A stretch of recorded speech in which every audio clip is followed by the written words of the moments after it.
The experimental vessel Dauntless shuddered violently as its engines pushed to maximum output. Inside the command center, Captain Maya Chen gripped her console until her knuckles turned white. Sweat beaded on her forehead despite the climate-controlled environment. Around her, the bridge crew worked with focused intensity, their faces illuminated by the glow of holographic displays. "Gravitational compression field at 97% and holding," announced Lieutenant Reeves, her voice steady despite the tension in the air. "Primary shockwave generators charging."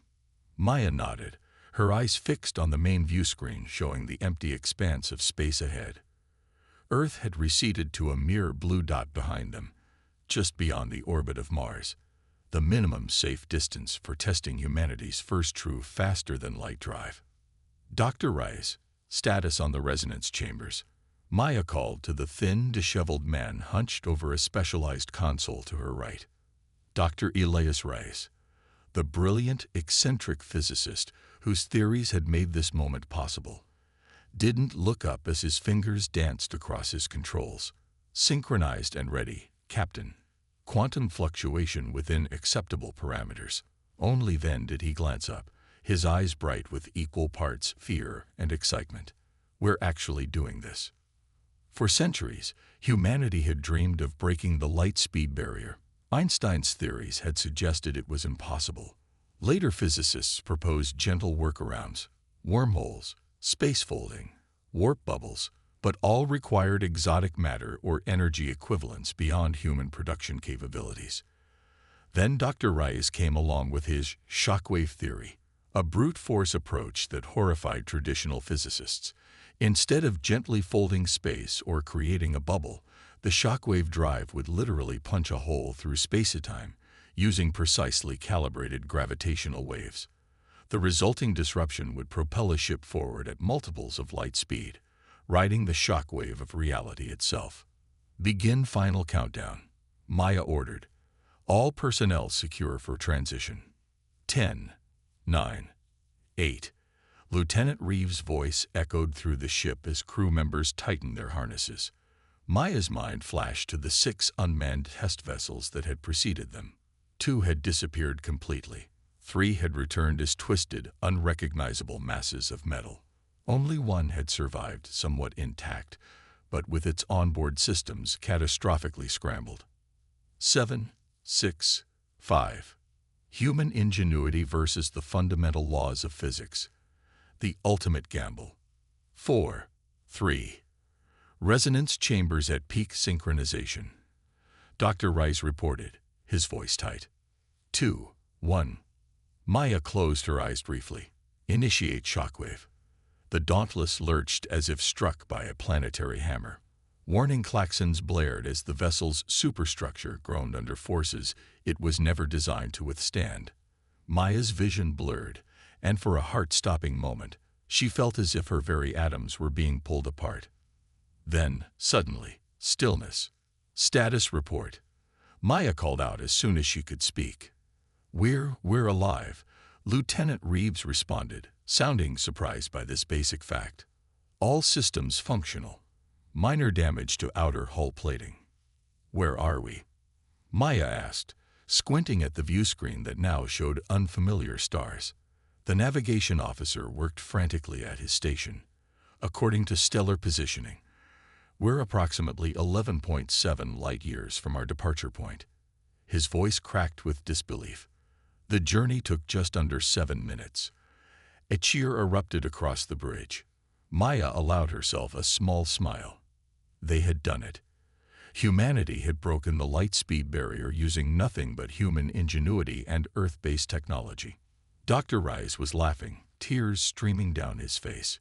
It worked. By all that's holy, it actually worked. "Prepare for return journey," Maya ordered, unwilling to celebrate fully until they made it home safely.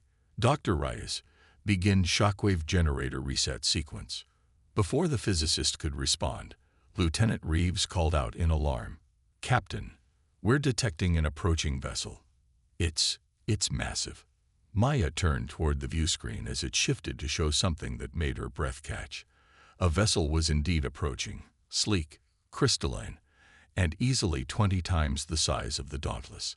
It moved with impossible grace, leaving no trace of propulsion in its wake. "Are they transmitting?" Maya asked, automatically falling back on first contact protocols that had been theoretical until this moment. "Yes," confirmed the communications officer. "Universal frequency. It's a mathematical sequence. Standard prime number greeting," Dr. Rice whispered, his jubilation replaced by awe. "They're trying to establish basic communication." Maya straightened her uniform. "Respond with the next sequence in the pattern. Open all channels." Minutes later, a face appeared on the main screen. At least, Maya assumed it was a face. The being had iridescent, scale-like skin that shifted colors subtly as it moved.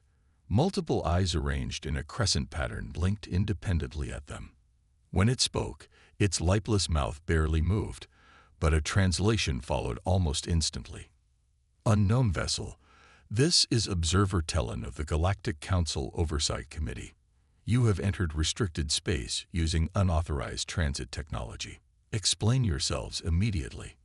Maya stepped forward. "I am Captain Maya Chen of the Earth vessel Dauntless. We are on a peaceful mission of exploration and testing our newly developed faster-than-light technology. We meant no trespass and were unaware of any space restrictions." The alien scales flashed a deep purple. "Earth. You are humans." The way it pronounced the word made it sound like a diagnosis. "Yes," Maya replied, confused by the reaction. "This is humanity's first successful faster-than-light journey." Multiple eyes blinked rapidly. "Impossible. Your species was classified as pre-FTL, with an estimated technological maturity timeline of at least 3 more centuries." Tellen leaned closer to whatever device was capturing its image. "How did you achieve transition without full technology?" Dr. Reyes stepped forward eagerly. "We developed a gravitational shockwave methodology that creates a temporary rupture in spacetime." "Stop." The alien's voice rose sharply as its scales flashed crimson. "You deliberately tore spacetime, using gravitational disruption." The bridge fell silent at the outburst. Maya exchanged a concerned glance with Dr. Reyes before responding carefully. "Our method is unorthodox but effective." "We." Unorthodox. Tellen seemed to be struggling to maintain composure. "It is barbaric. It is catastrophically dangerous. The ripples from such crude methodology could destabilize delicate systems for light years in all directions." Maya felt her pride giving way to defensiveness. "With respect, Observer Tellen, our calculations indicated minimal residual effects." "Your calculations are inadequate because your understanding is incomplete," the alien interrupted. "You cannot possibly comprehend the damage you risk. The Council monitors over 10,000 spacefaring species, and not one has ever been reckless enough to attempt transition using such methods." Dr. Rice bristled visibly. "Perhaps they lacked our particular brand of innovation." The alien's scales pulsed with what Maya could only interpret as horror. "Innovation? You call potential spacetime destabilization innovation?" Tellen composed itself with visible effort. "Captain Chen, the Dauntless will accompany my vessel to the nearest Council outpost immediately. A full assessment must be conducted and appropriate containment measures implemented." Maya felt her spine stiffen. "I'm afraid we must decline. We're scheduled to return to Earth to report our successful test." "This is not a request," Tellen stated flatly. "It is standard Council procedure for encountering potentially catastrophic technology misuse." "Misuse?" Dr. Rice sputtered. "We've just achieved what our species has dreamed of for centuries. And in doing so," Tellen responded coldly, "you may have endangered countless others. Your ship will be escorted to Monitoring Station Epsilon 9. There, Council scientists will explain the proper methodologies for interstellar travel." Maya stepped forward, keeping her voice level despite her rising anger. "Observer Tellen, we are a sovereign expedition from a sovereign world. We have no formal relations with your Galactic Council, and are not subject to its procedures. We will return to Earth as planned." The alien scales darkened to a deep blue. "Captain Chen, I strongly advise against resistance. The Council has protected the stability of this galaxy for over 30,000 years. We have encountered many young species who believe their methods superior until educated otherwise. Perhaps we're not interested in your education if it comes with demands." Maya replied evenly. "Humanity has achieved FTL travel independently, using our own ingenuity." "Ingenuity?" Talon's voice hardened. "No, Captain.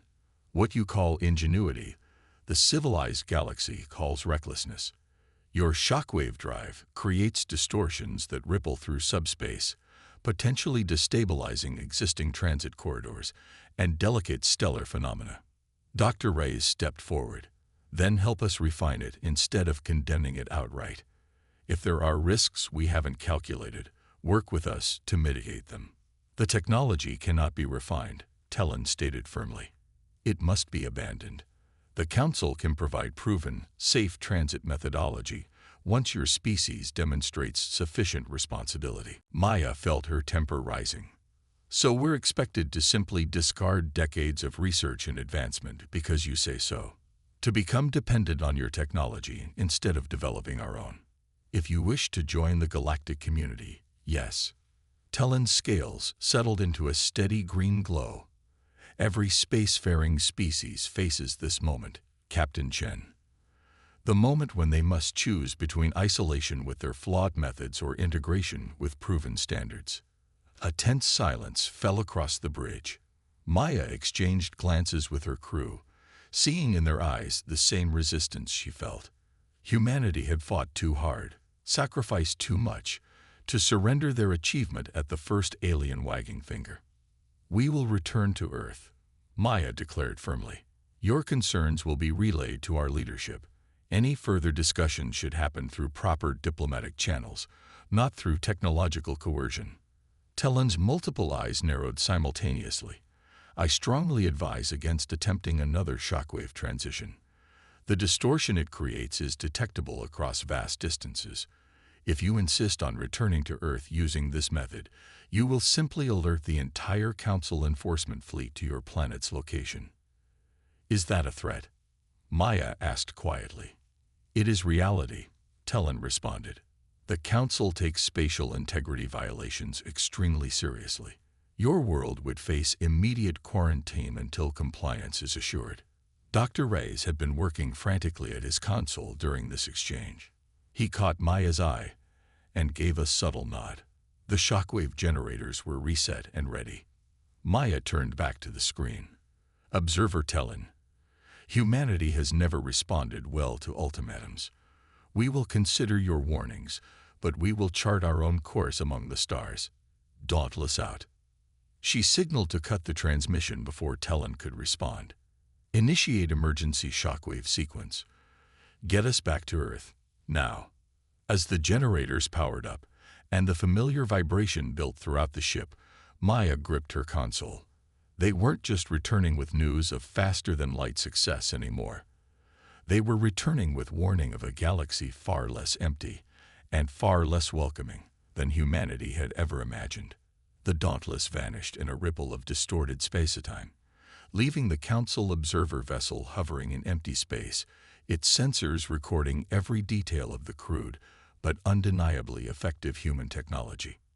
Hours later, the highest chambers of the Galactic Council erupted into chaos as news spread of the upstart species that had blindly stumbled into FTL travel through methods abandoned as too dangerous millennia ago. Emergency sessions were called. Enforcement fleets were mobilized. And on Earth, blissfully unaware, humanity celebrated their greatest technological achievement yet, not knowing that across the stars, their innovation was being classified as a galactic-level threat. The skies above Earth bristled with military spacecraft 2 weeks after the Dauntless returned home. Captain Maya Chen stood at the viewport in the United Earth Defense Council's orbiting headquarters, watching as another squadron of fighters completed their patrol route. Below them, the blue marble of Earth continued its serene rotation, its population only partially aware of the potential crisis unfolding above. "They've arrived at the edge of the solar system," announced General Haruka Yamamoto, her weathered face grim as she studied the tactical display. 17 vessels, 3 appear to be capital class. Maya nodded, unsurprised. The Council's ultimatum had been delivered 3 days ago. Cease all shockwave drive activity immediately or face quarantine enforcement. Earth's response had been defiant but measured. They would not abandon their breakthrough technology, but they were open to discussing safety protocols and modifications. The Council's answer was now approaching Neptune's orbit. "How long until they reach Earth?" asked President Luis Santiago, who had aged visibly since this crisis began. "At their current velocity, approximately 12 hours, replied Dr. Elias Reyes, who hadn't left the command center in days. Dark circles underlined his eyes, but his gaze remained sharp. Their drives utilized the space-folding technique they mentioned. Efficient, but significantly slower than our shockwave method. President Santiago turned to Maya. "Captain Chen, you've had the most direct interaction with these council representatives. What's your assessment? Will they actually attack?" Maya considered carefully before answering. "I don't believe destruction is their goal, Mr. President." Observer Tellen seemed genuinely concerned about the safety implications of our technology, not threatened by it. "They'll establish a blockade, prevent any further shockwave transitions, and likely demand technological compliance before allowing normal space traffic to resume. So they'll strangle us slowly instead of bombing us outright," General Yamamoto said bitterly. "How considerate." Dr. Reyes cleared his throat. "There's something else you should know." He pulled up complex diagrams on the main display. "I've been analyzing the sensor data from our encounter with Tellen's vessel. Their space-folding technology is remarkably stable, but it's also limited." "Limited how?" President Santiago asked. "Speed, primarily, and energy efficiency decreases exponentially with mass." Reyes highlighted comparison charts. "Our shockwave approach might be crude by their standards, but it's potentially much faster and actually becomes more efficient at larger scales." Maya leaned forward. "Are you saying our barbaric method might actually be superior in some ways?" "I'm saying it's different," Reyes replied carefully. "Their approach to FTL travel developed along convergent lines across thousands of species, refined, standardized, and made as safe as possible. But that standardization may have created blind spots. Technical paths not taken because the established method was good enough." General Yamamoto snorted.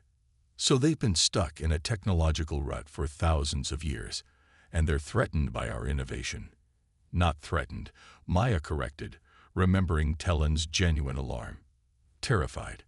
They truly believe our technology is dangerous, not just to them, but to the fabric of space itself." "And is it?" President Santiago asked bluntly. Reyes hesitated. "The shockwave does create ripples in space-time that propagate outward. In theory, if multiple shockwaves intersected in precisely the wrong way, they could cause localized instabilities. But the statistical probability is higher than zero," Maya finished, "which for a civilization that's maintained stability for 30,000 years might be unacceptable." A tense silence fell over the command center. Finally, President Santiago spoke. "We cannot and will not surrender humanity's greatest technological achievement because of theoretical risks or alien bureaucracy. Neither can we afford a prolonged conflict with a vastly more advanced coalition of species." He looked at each of them in turn. "I need options." Maya exchanged a glance with Dr. Reyes, who nodded slightly. "Sir," she began, "I believe we need to demonstrate that our technology isn't just a liability. It offers capabilities their approach lacks. We need to show them what humans do best." "Which is?" General Yamamoto asked. Maya smiled grimly. "Turning problems into opportunities." 12 hours later, the Council enforcement fleet took up positions in high Earth orbit. Their vessels were breathtaking, crystalline structures that seemed to flow rather than remain static, wrapped in shimmering fields that bent light around them. Earth's defensive fleet, for all its advanced technology, looked primitive by comparison. The lead council vessel established communication immediately. The being on screen wasn't Talon, but a taller, more elaborately adorned variant of the same species. Its scales shimmered with authoritative gold patterns. "I am High Observer Kelrith of the Galactic Council Enforcement Division," it announced without preamble. "By authority of Council Security Directive 5729, your system is now under quarantine. No vessel utilizing unauthorized transition technology will be permitted to depart. Any attempt to do so will result in immediate neutralization." President Santiago, flanked by Maya and General Yamamoto, kept his expression neutral. "High Observer, I am President Santiago of the United Earth Government. We acknowledge your presence, but reject your authority to dictate technological policy to a sovereign species." "This is not a negotiation," Kelrith stated flatly. "The Council has unanimously classified shockwave transition technology as a Class 1 spatial integrity threat. You will surrender all research materials and functional drives for proper disposal. In exchange, appropriate transition technology will be provided once your species has undergone sufficient preparation and education." Maya stepped forward. "High Observer, we have a counter-proposal." The alien scales flickered with what might have been surprise or annoyance. "There is no room for proposals, Captain Chen. The Council's decision is final." "Before you enforce that decision," Maya continued undeterred, "we ask that you receive a data packet from our scientific division. It contains our theoretical analysis of shockwave transition physics and potential safety protocols that could mitigate your concerns." Kelrith's scales shifted to a skeptical yellow. "Your understanding is insufficient, To." "Our understanding is different," Maya interrupted. "And sometimes a fresh perspective reveals possibilities that established thinking cannot see. You've refined a single approach for millennia. We found another path entirely." For a long moment, the alien simply stared at them through the screen. Finally, it said, "Transmit your data. It will be analyzed, though the quarantine remains in effect." The transmission was sent immediately, not just theoretical models, but detailed sensor readings from the Dauntless and all the unmanned test vehicles that had preceded it. "Thank you," President Santiago said. "While your scientists review our data, we have one more request, a practical demonstration." "Denied," Kelrith responded instantly. "No further transitions will be permitted." "Not a shockwave transition," Maya clarified. "A rescue mission, using conventional drives only." This caught the High Observer's attention. Its scales shifted to an inquiring blue. "Explain." Dr. Reyes stepped forward. "Our long-range sensors detected a stellar anomaly in the Proxima Centauri system, an unusual prominence formation that will trigger a catastrophic flare event within the next 6 hours. He displayed the readings on a secondary screen. "According to our calculations, the radiation burst will severely impact the third planet, which we believe may be inhabited." Kelrith studied the data, its eyes narrowing. "Proxima Centauri III houses a small council research outpost with 400 personnel. Our vessels could reach it in approximately 9 hours using standard space-folding techniques." "Too late," Maya said quietly. "But the Dauntless could reach it in under 20 minutes using conventional drives." "That is not possible," Kelrith stated, though uncertainty had crept into its voice. "We've made significant advancements in our conventional propulsion as well," General Yamamoto interjected smoothly. "Nothing faster than light, of course, but enough to potentially evacuate your personnel before the flare hits." Another long pause as Kelrith apparently consulted with others off-screen. "The outpost personnel are primarily Ishal scientists conducting atmospheric research. If your readings are accurate, they are indeed in danger." Its scales shifted through several colors before settling on a reluctant green. "Very well. You may dispatch a single vessel to attempt evacuation. Any deviation from the mission parameters will be considered hostile action." "Understood," President Santiago said. The Dauntless will launch immediately. As the transmission ended, Maya turned to her companions. Well, that was the easy part. Now we just have to save 400 aliens with technology we barely understand ourselves. Dr. Rice added wryly. No pressure. The Dauntless streaked away from Earth under the watchful sensors of the Council fleet. Maya had personally selected a minimal crew, just herself, Dr. Rice, and 5 essential specialists.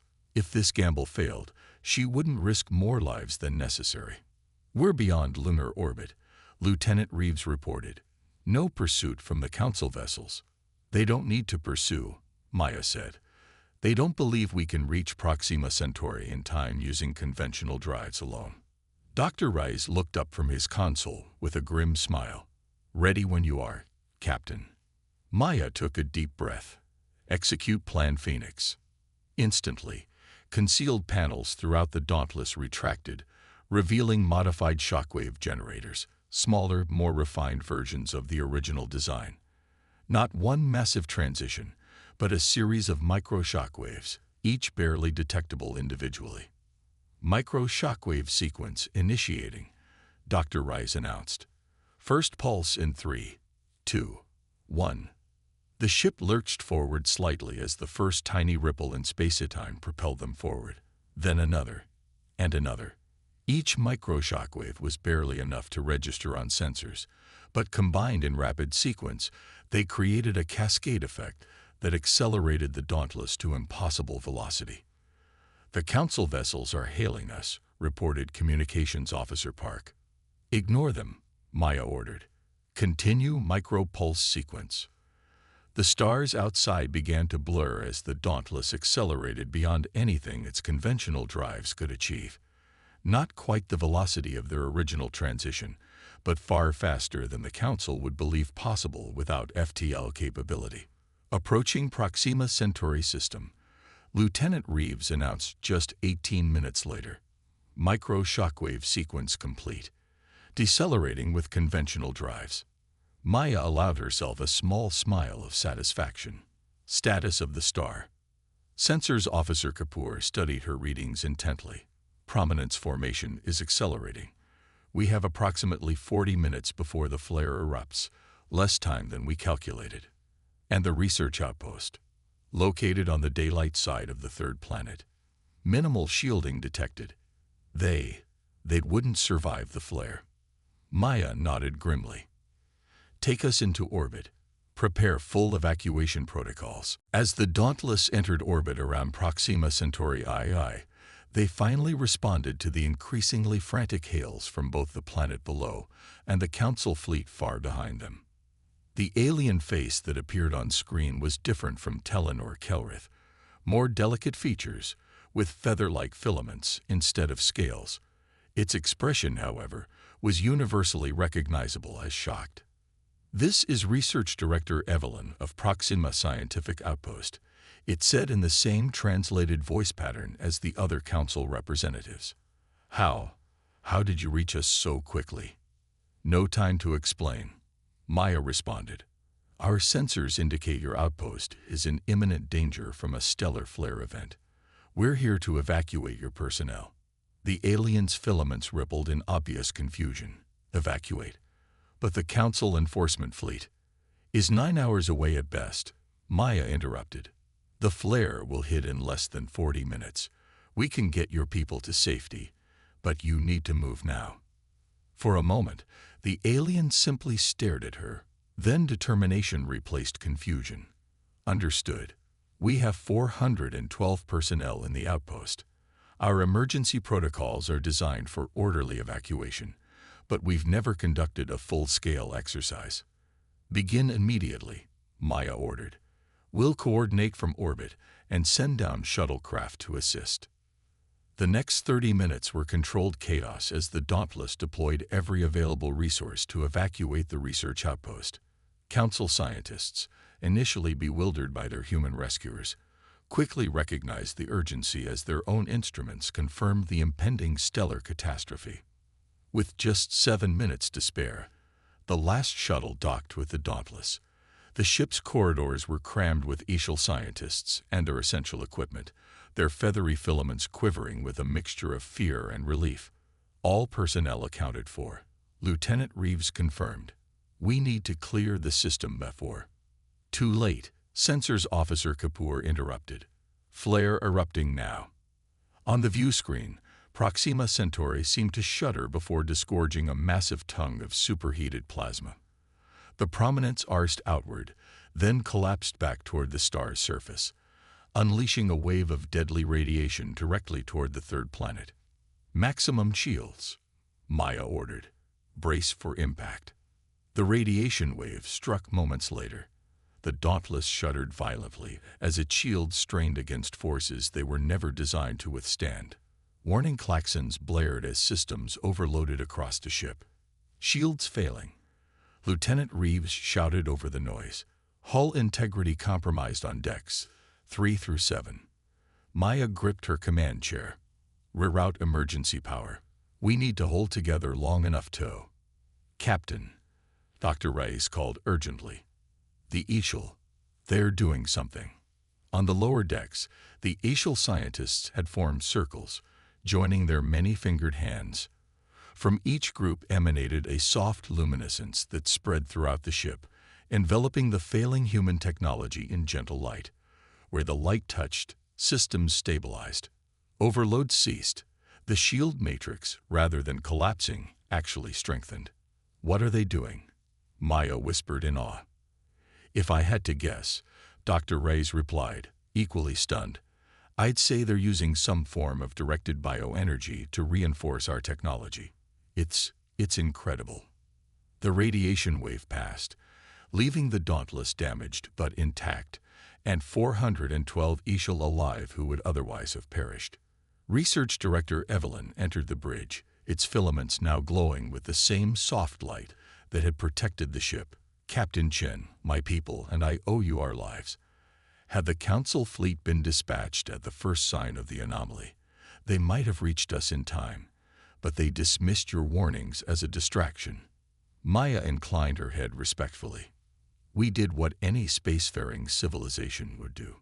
No, Evelyn said firmly. You did what no Council species would have attempted, a rescue deemed impossible by conventional assessment.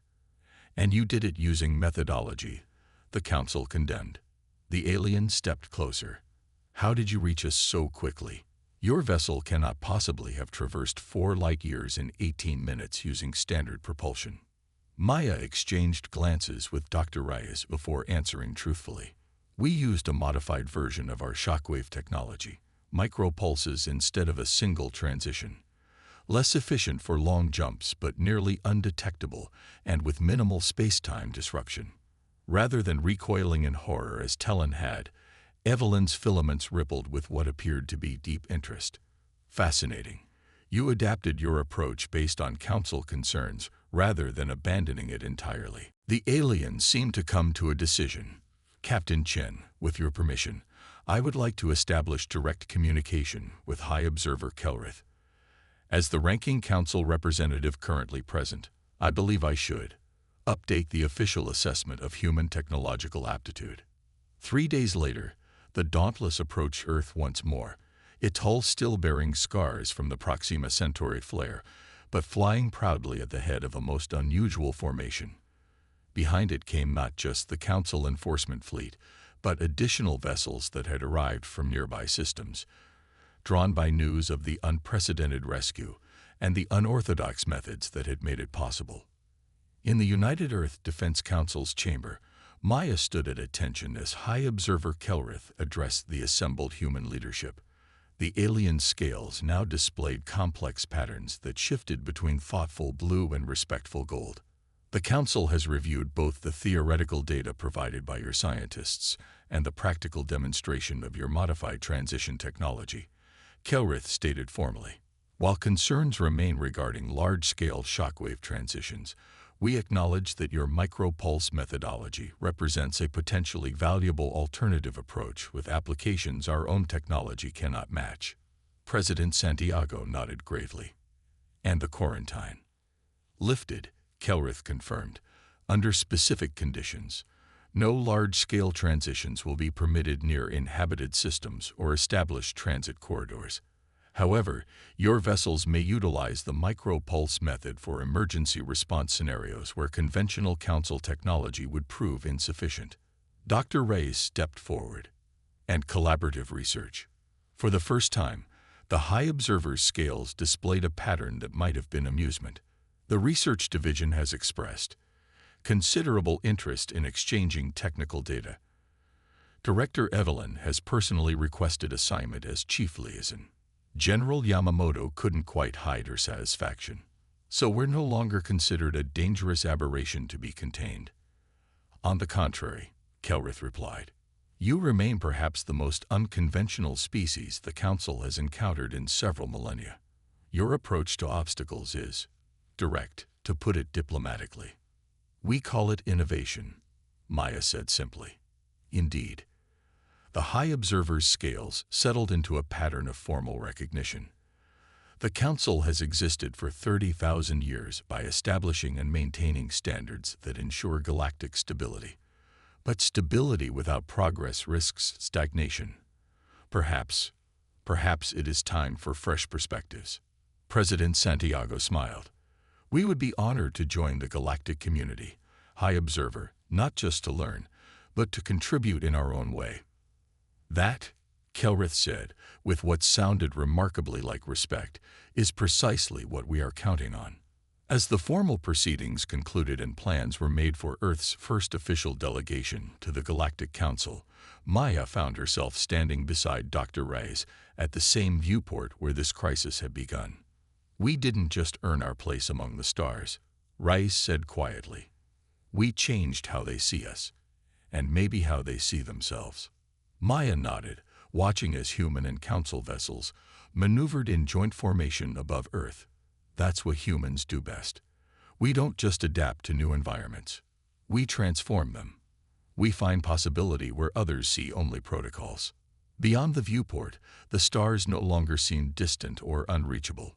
They were destinations waiting to be explored, not just through humanity's brute force ingenuity, but through a new partnership that would benefit from both alien wisdom and human determination. The galaxy would never be quite the same again. And neither would humanity.